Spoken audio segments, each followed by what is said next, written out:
We're going to talk this morning about how to ask amazing questions because you'll get awesome answers.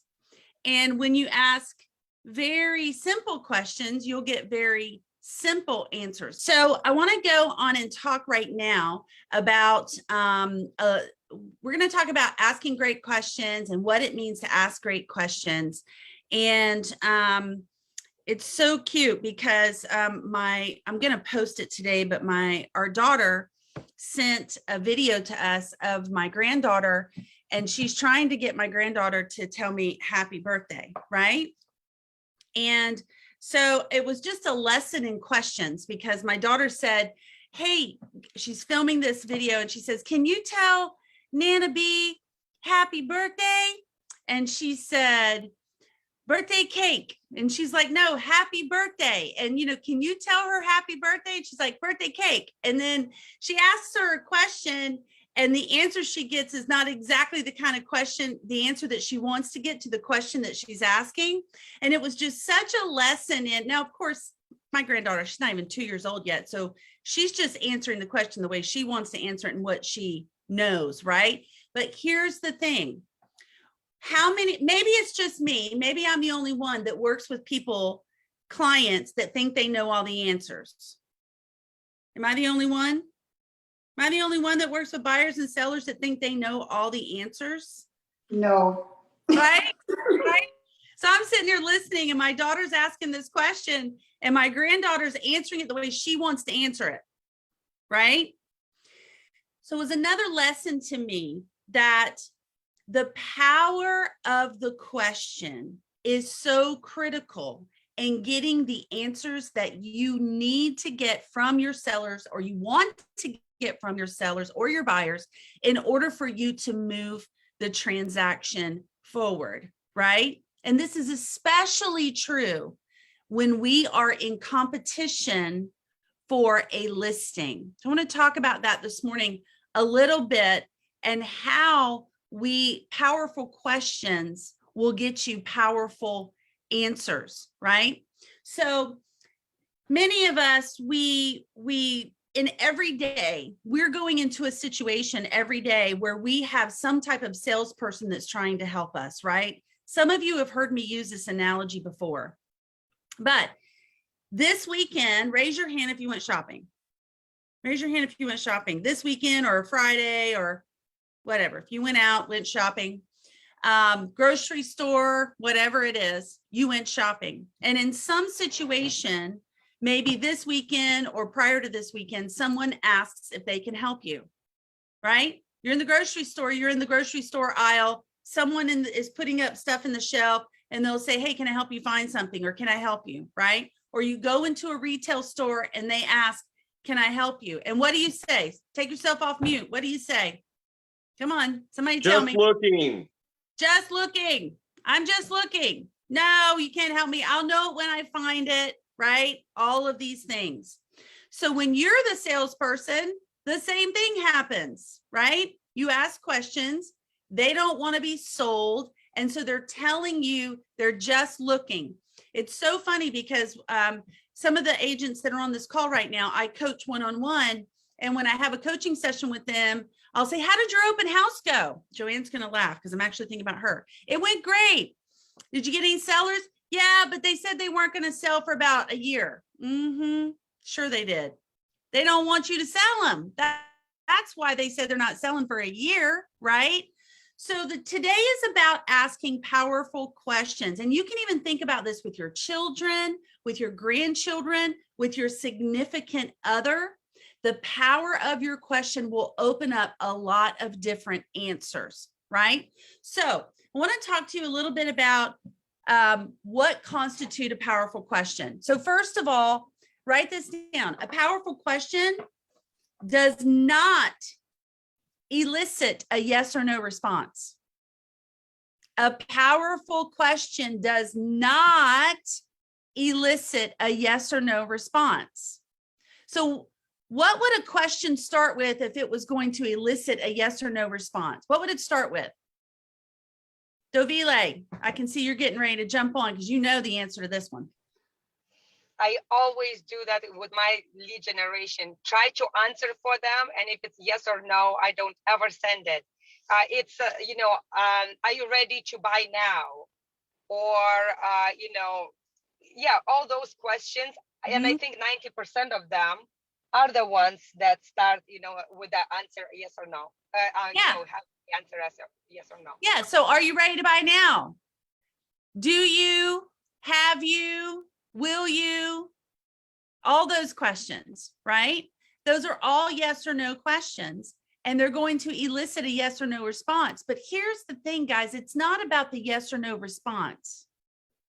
It's about the fact that when you ask a question like that, do you, have you, will you, the person on the receiving end of that only has to make two choices about what they're going to answer. And what's the choice? Yes or Bradley? No. Yeah, Michelle? No, right? It's yes or no. They don't have to think beyond that. And not only that, they're not thinking. So let me ask you a question. And this may be a yes or no. I'm not going to ask you a powerful question. It's just a quick question. When you answer yes or no to someone and you feel like you're being interrogated, are you more than likely to come to the answer yourself through that kind of question, or through a question that requires you to take a moment and think? Right? That's not an interrogation question. So instead of saying, are you looking to sell? Right? Are you looking to sell? The question then is, I noticed that you went off the market. Where were you looking to move? Where were you looking to move? Well, we were going to move here, or stay in Naples, or stay in Massachusetts, or we were going to buy a second home, or whatever it is. You just got them to think about where they're going. So now let's put this in terms of little kids, right? Are you ready to go to bed? What do they say? No. But if you said, what story should we read tonight? Let's read whatever. Wow. Let's go find it. Will you help mommy find it? Yes. I'm going to run upstairs. I help mommy find it. Right? Okay. Where should we read this book tonight? Let's read it on the floor. Okay. We'll read one on the floor and one in the bed. Is that okay? Yep. Okay. We're going to read it on the floor. Read it on the floor. Okay. So now, should we move to the bed to read the next one? Yes. Okay, now I'm ready for this, right? Now we're moving to the bed. Now I'm not a mom, so I don't know if it works that way. I'm pretending in my world that it works that way. However, when I do see parents ask children open-ended questions and you give them the choice of what they want to do and they get to tell you what they want, are they more than likely to do it or more not likely to do it? More likely to do it, right? Okay, so guys, the hope I have today for you is that I impress upon you how important it is to ask questions that begin with these words. I want you to write them down. Who, what, when, where, why, and how. Who, what, when, where, why, and how. I used to make it a game to ask as many open-ended questions as I could, as many as I could. So here's what we're going to do today. All right. We're going to break into groups. I surprised you. We're going to break into groups. And I want you guys to ask each other as many questions as you can that begin with who, what, where, why, how, who, what, where, when, why, and how about their weekend. Now, here's what I'd like for you to do.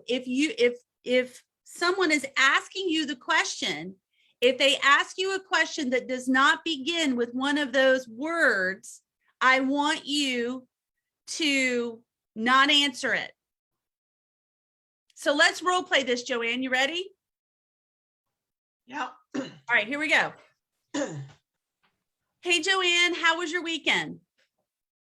It was good. Awesome. What did you do? Oh, I showed some houses, put a couple of offers in. So yeah, so hopefully one will get accepted. Awesome. What clients did you take out? I took out Mitzi and Charlie and then Ben and Mandy. So they're pretty active. So that's good. You know, they're pretty motivated. Awesome. Awesome. So what houses did they look at?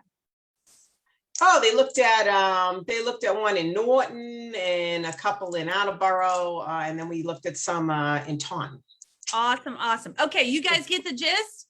Now, Terry actually put in the chat box is he said, when I ask him a question, I like to say, well, tell me more about that.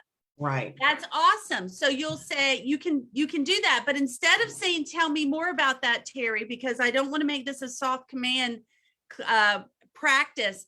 Let's just say, what else? Or what else did you do? How did that look?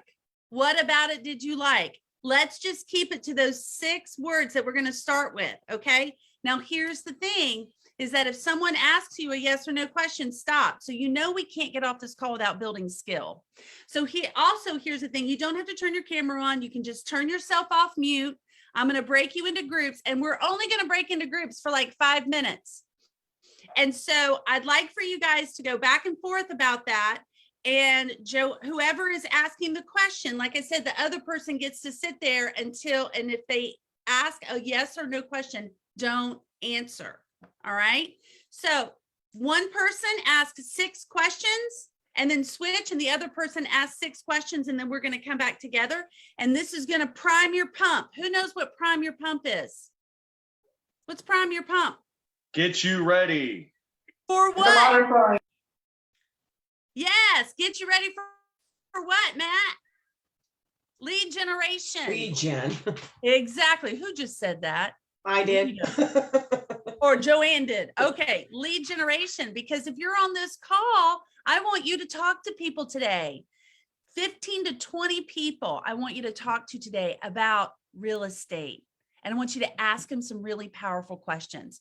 So I am going to, if you're watching by Facebook, you won't get to do this practice, but if you'll join us here on Zoom, you will. I'm actually going to stop our Facebook share right